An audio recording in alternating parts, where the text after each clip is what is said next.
Suspense.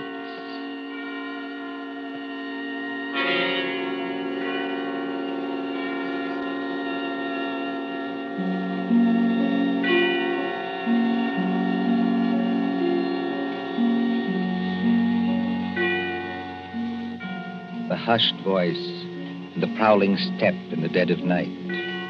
The crime that is almost committed. The stir of nerves at the ticking of the clock. The rescue that might be too late, or the murderer who might get away. Mystery and intrigue and dangerous adventure. We invite you to enjoy stories that keep you in suspense. For Suspense, tonight we present The Body Snatchers by John Dixon Carr.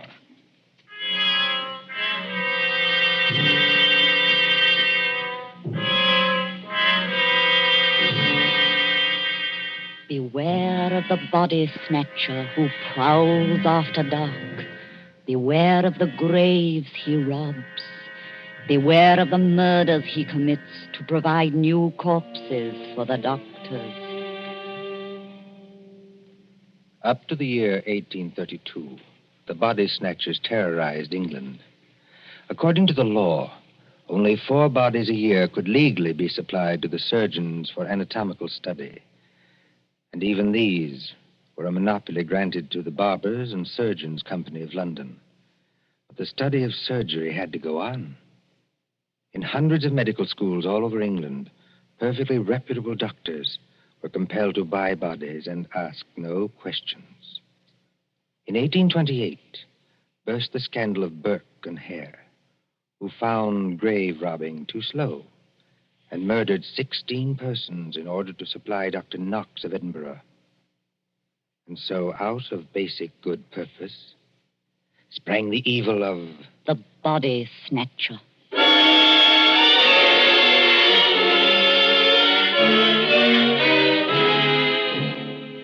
Turn back the clock now to a cold night just 110 years ago. Look into the brick kitchen of a house on Wandsworth Common, not far from London. There, in the light of a tallow dip, sits old Mother Slade in her draggled bonnet. What's a keeping 'em? 2 hours.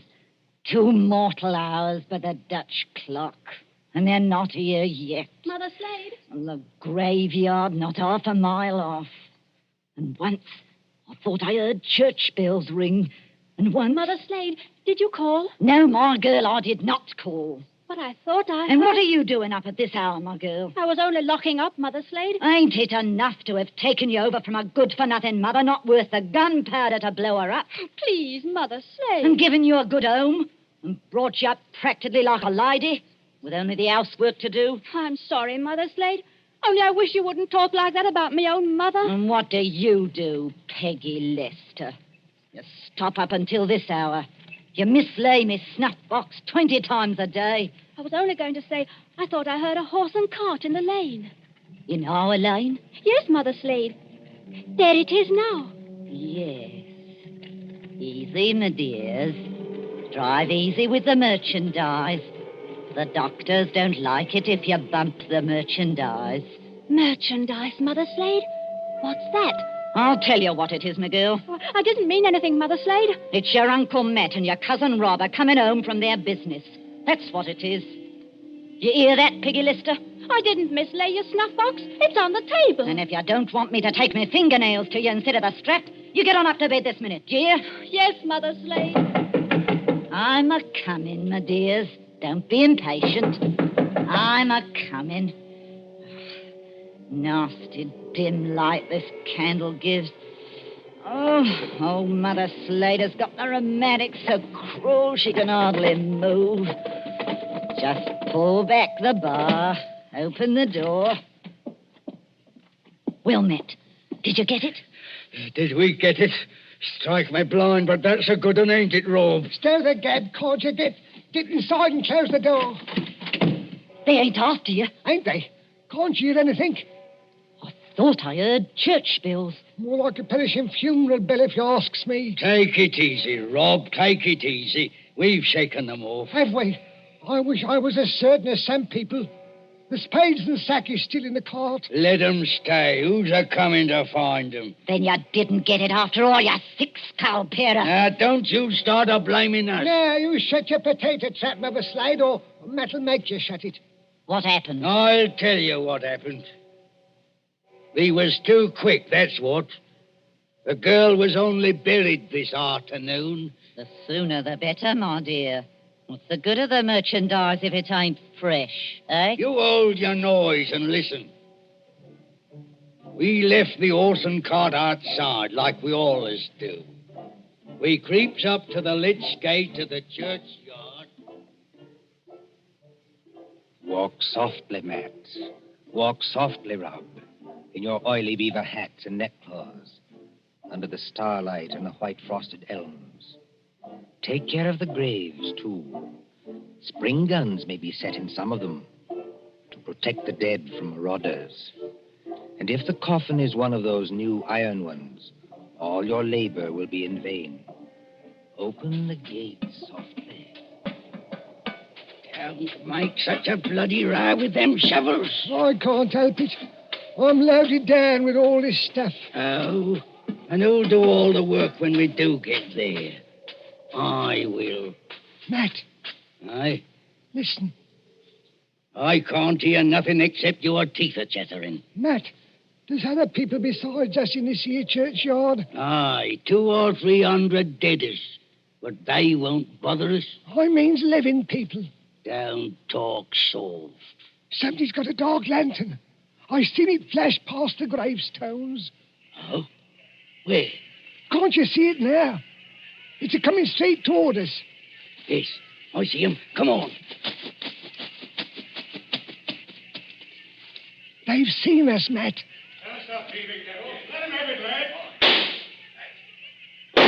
Easy, does it, Rob. Down beyond the gravestones. Crouch down. They can't shoot through stone. Matt, it says here, sacred to the memory It's of... the girl's relatives. They've been watching her grave. Oh, Struth. If only I had me Barkers. First time in 2 years I've gone without a brace of pistols, and this happens. But you ain't got your barkers, Matt Patterson. I got what's just as good. Give me a shovel. What are you going to do? Charge 'em. This here shovel's got a nice edge. Are you daft? They'll have to take time out to reload, won't they? Hear that? Somebody started the bell. That'll bring down every peeler within a mile. If you want a tithing ticket and a neck in a rope, stop where you are. But if you don't want to get scragged before your time, follow me. That's all there is to it, Mother Slade. We went out by the gate, and blow me if they could stop us. You perishing numbskulls. Did they recognize you? No. We had our neckerchiefs around our eyes. Did you do it? I don't know. There's blood on the shovel. No, there ain't, Mother Slade. I wiped it off. Anyway, we're here. What I want now is a Christian fire to sit by, and a drop of spirits to warm my stomach. There's no spirits in the house, Matt Patterson. Don't you lie to me, you ugly mouth. Let go of me hand, Matt Patterson. I'm warning you. Better let it go, Matt. There's no spirits. Only half a loaf of bread. Don't I know it? I haven't tasted a drop of gin all day. And the black dog's on me back. Well? Hark at what I say. The doctor was promised a corpse tonight. All right, dearie, he gets a corpse tonight. Oh, there's that funeral bell again. What's the clock, old hag? Come on, spit it out. A nice young corpse without any trouble or bother. Aye? What about young Peggy upstairs? Strike me blind. What about it, eh? You'd have to be mighty careful. Why? You'd have to smother her with a pillow while I sit on her legs. That's what Burke and Hare done up in Edinburgh. Then you don't leave any marks on them. Here. See? Here, off a tick, wait. What? If the doctors see they've been polished off, just plain murdered, they won't have nothing to do with it. Leastwise, they don't like it. Like it or not, dearie, they all do. Who's buying the beef tonight? Dr. George Arnold. Him? The young fella out Fulham way? That's the man, dearie. But I thought he was too pious and holy to play. That's what Dr. Arnold thought, too, till they started putting the screws on him at Bart's College. No corp, they said to him, no lecture. No lecture, no students. It all comes to it, dearie, sooner or later. What beats me is why they got to have these bodies. You'd think the doctors killed enough people as it is, without buying them after they was dead. Don't you question the ways of Providence, Matt Patterson. You can't do it, Matt. You can't do it, Mother Slade. You stow that noise, Bob Prentice. Do you want to wake the poor girl upstairs? But you can't do it. This cove Arnold, he knows her. Arnold knows who. He knows Peggy. Peggy fair worships the ground he walks on. Oh. He set her arm once when Mother Slade broke it, accidental-like, and she can't forget him. What's Arnold going to think when he opens up the sack and he finds What his... can Arnold do? He's bought her, ain't he? He can't go to the police and say he's bought her. Peggy. Peggy Lester. Don't do it, Mother Slade. Don't do it. And how do you two thickheads know what Mother Slade is going to do? You're going to kill her, ain't you? Peggy. Peggy Lester. I thought I heard her moving about upstairs. You did, Mr. Milk and Water. She's on the stairs now. Rob, you're the least to be depended on. Go out and fetch in the sack. Don't do it. It'll bring us all bad luck. Matt, you're a lad after me own heart. You stop where you are and do just as I tell you. Trim the candle. Let's have it all nice and snug. What'll she bring, do you think? Huh? 15 guineas. Maybe 20. Maybe more. 20 guineas? Strike me blind. But this is a way of doing business that I like. Listen. Did you call me Mother Slade? That's right, my ducky. That's right, my little pet. Put your wrap around you and your slippers to keep your feet warm and come right down here to Mother Slade. I'm coming, Mother Slade. I'm coming.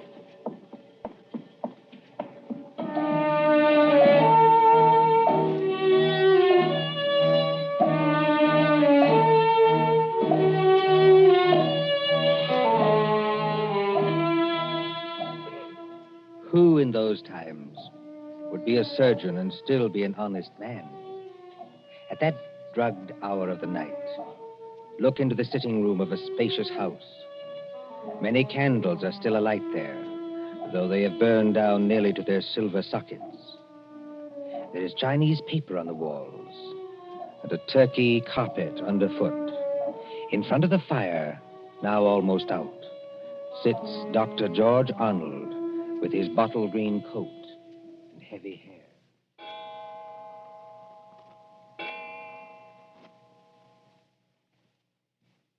Dr. Arnold, sir. I beg your pardon, Mrs. Tancred. Dr. Arnold, sir. It's gone 2 o'clock. Yes, so it has. You've got a lecture to deliver tomorrow, and you'll be all worn out. Why don't you go on up to bed? Mrs. Tancred. Yes, sir? You're a jewel of a housekeeper. I admire you, and I can't do without you, but would you please go away and let me alone? Sure, I'm very sorry, sir. No offense intended. Stop. I shouldn't have said that. I'm thinking too much, perhaps. And smoking too many cigars, if you'll excuse me. Why must they keep tolling that bell at East Hill Church? Why must they keep it up all night? Well, sir, Elsie says the parson told them to do it. Elsie. Wait. Who is Elsie? Dr. Arnold, sir. I know you're always up in the clouds, mooning over books and whatnot, but I did think you'd recognize the name of your own parlor maid. Oh, that Elsie. I see. Well? Elsie says it's because of the murder in the churchyard. What murder? 2 resurrection men. Body snatchers, sir. Oh, you wouldn't know anything about such people. No, of course not. They were caught trying to rob a grave, but they got away. One of them was a horrible big fella. split Willie Kendrick's head open with the edge of a shovel. Is anything wrong, sir? No, not exactly. Well, I thought for a second, seeing how you looked. Did they get the body? Yes, sir. It was Willie Kendrick. His head was split open with a shovel. No, I mean, did these resurrection men get what they were after? No, sir. Thank God. Oh, you may well say that, Doctor. Well, I wasn't exactly speaking in the religious sense, but never mind. Well, Elsie says there are what she calls peelers all over the place. Peelers? Yes, these new policemen. After Sir Robert Peel. And somebody from the new detective police that they're using instead of the Bow Street runners. Well, Mrs. Tancred, I'm going to smoke one more cigar, and then I'm going to bed. Very good, sir.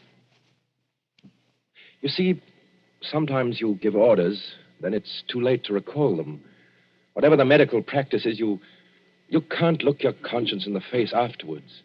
Then, I can't tell you how or why, a miracle comes along and saves you, and you're free, What was that? Sounds like a horse and cart in the drive, sir. Mrs. Tancred. Yes, Doctor? Will you please go upstairs? Now, make haste. Well, if it's visitors, sir, or even a patient... Mrs. Tancred, you heard my instructions. Obey them. Sir, there's the front door Yes, bell. I heard it. For the last time, go away. I will admit whatever visitors we have. Yes, sir.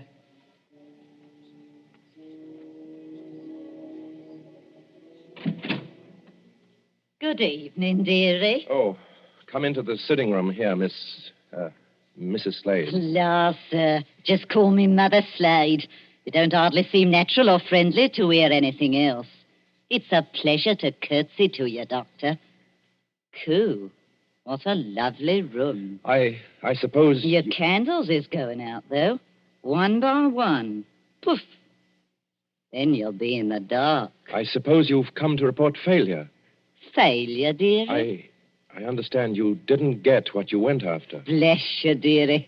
We got something just as good. Finest piece of merchandise you ever saw. You haven't got it here. Bless you, dearie. Mother Slade always keeps her word. Bring the merchandise in, my dears, so the doctor can see it. Quiet, please. Oh, of course, dearie, I forgot. Thank you, Pat. The big fellow with the black eyebrows is Uncle Matt. The little fellow with the watery eyes is Cousin Rob. And between them, in that sack, they're carrying... Well, who is it in the sack? 19-year-old girl, dearie. Finest anatomical specimen you ever saw. Merciful Where do you heavens. want this here thing dumped, Governor? Easy now, Matt. Why did you bring it here? That's where you told us to bring it, dearie. I mean, why did you bring it to the front door? Why not to the surgery? Only place in the house where there was lights, Governor. Hurry up now. Where do you want it? Well, take it Yes, dearie? over and put it in the cupboard there, where I'm pointing. This cupboard here, sir. Yes, then close the cupboard door. Shame on you two. Tracking your muddy boots over the doctor's lovely turkey carpet. Easy, my dears, easy now. All right, Robin. She goes. Don't bruise the merchandise. Whatever you do, don't bruise the merchandise. Right, me blind. What's the odds? She can't feel it now.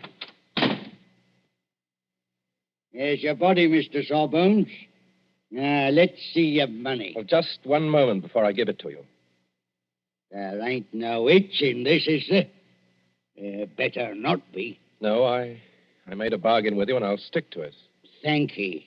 That's uncommon genteel of you. Kindly stand back, sir. You're 2 stone of fat heavier than I am, and you don't impress me. Easy, Matt. Take it easy. I want to ask only one question. Where did you get that body? That's a question, dearie, what people in your profession don't ask. Why not? 'Cause they don't dare. That's why. Would the police be interested in where you got the body? No, dearie. Not half so interested in as where we brought it. To your house. It's your responsibility now. Yes, I suppose it is. The victim wouldn't be, by any chance, that pretty little girl you used to treat so unmercifully? You hold your noise about how I treated her. I was rather fond of Peggy. Strike me blind. I think the Sawbones... Oh, get out of this house, all of you. Go on, get out. Not without that money, dearie. It's 20 guineas now. There's money on the table under that newspaper. Take what you want, and get out of here before I... Oh, what was that? Aye. What was it? A late visitor, I imagine. Was you expecting anybody? Eh? No. Don't drop the lovely money, Rob. Don't drop it all over the carpet. Pick it up. Is the back way, are these? Yes, it's the way you should have come. Through that arch and down the passage. Thank you for the rhino, Governor. And no games, mind you, if you know what's good for you. Good night, dearie. Remember, you've got the body now. Yes. I've got the body now. Poor little devil. Dr. Arnold, sir. In heaven's name, Mrs. Tancred, haven't you gone to bed yet? I had to get up, sir, to answer the bell. Yes, of course. I'm sorry. Dr. Arnold, what's the matter with you? Matter? You're as white as a ghost, and you're almost crying. Am I? Well, we must remedy that. Oh, it's so dark in here, I could barely see you sitting there. The candles going out, one after another. Nothing but smoke and an ugly smell of grease, and that cupboard door. What about that cupboard door? Well, I always declare, sir, it won't keep shut without any latch or bolt, if you'll excuse the liberty. Mrs. Tancred, keep away from that cupboard. Dr. Arnold, sir. Are you ill or anything? No, but keep away from that cupboard. Who rang the bell? Oh, dear, I was almost forgetting. It's that man Elsie was talking to us about. What man? The officer of the detective police, sir. He wants to see you. Well, I'll see him, but in some other room, not here. It's as you say, there's not enough light. Not a bit of it, Doctor, not a bit of it. Never too dark, as you might say, where the police are concerned. I couldn't help it, sir. He must have followed me down the hall. Are you... That's right, Doctor. I'm Stalker at your service. Inspector Stalker. Well, how do you do, Inspector? Mrs. Tancred, you may go. By your leave, sir. I'll just get some more candles and put them in that bracket by the cupboard. It's not in use. No, you needn't trouble. It's no trouble, sir. Excuse me. First of all, Doctor, I must apologize for intruding as late as this. Not at all, Inspector. Will you be seated? Thank you, sir. Thank you kindly. Now, I dare say you're wondering why I'm here. Oh, yes, I am, rather. It's a bad business, Doctor. A very bad business. You mean the murder in the churchyard? Oh, you've heard about it. Well, my housekeeper said something about a man being killed with a shovel. Well, that's right, Doctor. Not much doubt about who did that. No? No, the little fella dropped his dark lantern with the initials on it. They're professional body snatchers. We've had our eye on them for a long time. Speaking of body snatchers, Doctor... Well? I expect this anatomy law is pretty hard on you surgeons. It's an infamous law, sir. All the same, Doctor, it is the law. Yes. And if any surgeon happened to be caught with a body, especially a murdered body... What are you hinting at? Oh, nothing, Doctor, nothing. By your leave, I only want to ask a question. Well? What time did your friends leave? Now, come, Doctor. As one man of the world to another, do you see any green in my eye? You are not going to say you had no guests when their horse and cart are still at your front door. They didn't get away. No, Doctor, they didn't. They made a little reception committee as they left by the back door. Darbies on the wrists. Snap. Just as I might reach out and touch your wrist. Like this. What do you mean by darbies? Handcuffs. I've got a pair in my pocket.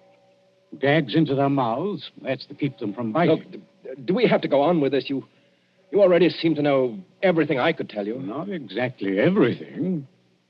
I don't know, for instance, where you've hidden the girl's body. You're a very diligent man, Inspector Stalker. Thank you, sir. I try to do my duty. You said a girl? These gin-muddled degenerates have been watched every second since they left East Hill Churchyard. They hadn't a body then, but they brought one here. And there's only one other person who lives in the same house with them. Dr. Arnold, sir. Mrs. Tancred, listen to me. Yes, sir. Must you always break in with the most completely ill-timed entrances at all the worst period of my life? I was only trying to be helpful, sir. That's right, madam. Always be helpful. You had to have some light. Here's the candles, sir. 5 of them, in a big candelabrum. We can hang them in the bracket. Ma'am, hold up that light. Hold it high. Really, sir? I'm not in the habit of being spoken to as Hold it high, I tell you. Do as the inspector tells you, Mrs. Tancred. This is a very fine carpet you've got here, Doctor. Yes, others have admired it tonight. But it oughtn't to have footprints on it.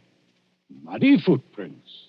Footprints leading from the door, past the sofa, past the hearth, over To that cupboard. Quite correct. I think that's done it, Dr. Arnold. I think it has, Inspector Stalker. We couldn't have proved anything against you for that churchyard business, but this... Let me open Bluebeard's cupboard, Inspector. Let me be the first to show you what's inside. You wanted a certain body. It appears you've come to the right place. Now, look. Lord Almighty. I'm the body, Mr. Police. Standing up, I'm very much alive. And I'm wearing a nice new dress that the doctor gave me. But I gave you. Don't say anything. Please don't say anything. Stop a bit, miss. Aren't you Peggy Lester? Yes. Just because the doctor has to be so terribly respectable and a girl who's fond of him has to come here in secret. Wait a minute, everybody. Peggy Lester, you're lying. I am not lying. So that's it. Why didn't I guess it? It's the oldest body snatcher's trick in the world. Is it? Of course, the old pinch penny like Mother Slade couldn't sacrifice a good household grudge. Of course they brought the body here, instead of taking it to the surgery, where it might get locked up. Could you be persuaded, Inspector, to tell us just what you're talking about? The body snatcher, sir. Well, what about them? They take a living accomplice and put him into a sack and sell him to a green doctor as a dead man. Yes, but see here, They get the best price they can. Then in the middle of the night, that accomplice gets up and robs the doctor's house. And the doctor can't tell us because he's bought illegal goods. I never intended to go through with it. No, young woman? I tell you, I wasn't going to rob the house. They made me do this. I was going to tell Dr. Arnold. When I found out where they were taking me, I pretended to go through with it so I could warn the doctor. They can hurt so much, you'll agree to almost anything. Oh, that sounds like the truth, but it puts me in a funny position and no mistake. Well, your three murderers, Inspector, seem to be leaving. Yes, they're leaving right enough. Trussed up like fowls and under guard. Does anybody go with them? Well, how can anybody go with them? I'm willing to believe this girl acted under threats. She's committed no crime. And I don't for the life of me see how we can touch you. Can't touch me? No, sir. And confound you for making me lose a night's sleep. There's no body. You didn't even buy a body. Will you tell me, Doctor, just what crime you've committed?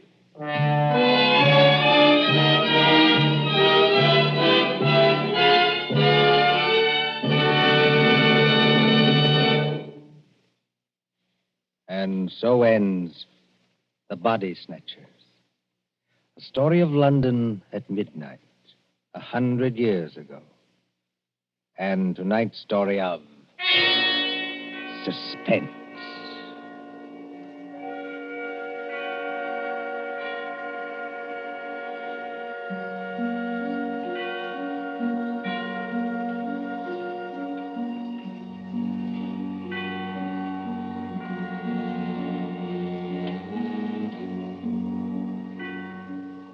Columbia presents these tales of mystery and intrigue and dangerous adventure for your relaxation and enjoyment. Next Tuesday, there will be another in this series. Same hour, 9:30 Eastern Wartime. William Spear, the producer, John Dietz, the director, Alexander Semler, the composer, conductor, and John Dixon Carr, the author, are collaborators on Suspense. This is the Columbia Broadcasting System.